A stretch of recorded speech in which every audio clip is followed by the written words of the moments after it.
প্রক্রিয়া এবং দুর্গাপুজো নিয়ে কি বলবেন? আজকে মায়ের আগমনের পঞ্চমী দিন আছে এবং আমি আগেও বলেছি এটা আমাদের একটা ক্ষুদ্র প্রয়াস।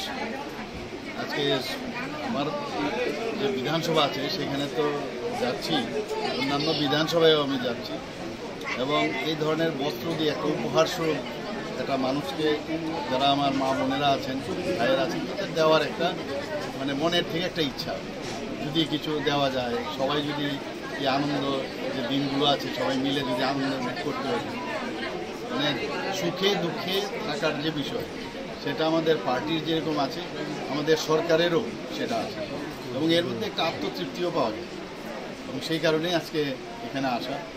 এবং আপনারা দেখছেন যে এখানে মা বোনেরাও আছেন, সবার মধ্যে একটা আনন্দ এবং আমরা চাই ত্রিপুরাতে শান্তি সম্প্রীতি একটা বজায় থাকবে, সবাই একজন আরেকজনকে দেখে রাখবে এবং আমরা সেই নীতিতে আমরা বিশ্বাস করি।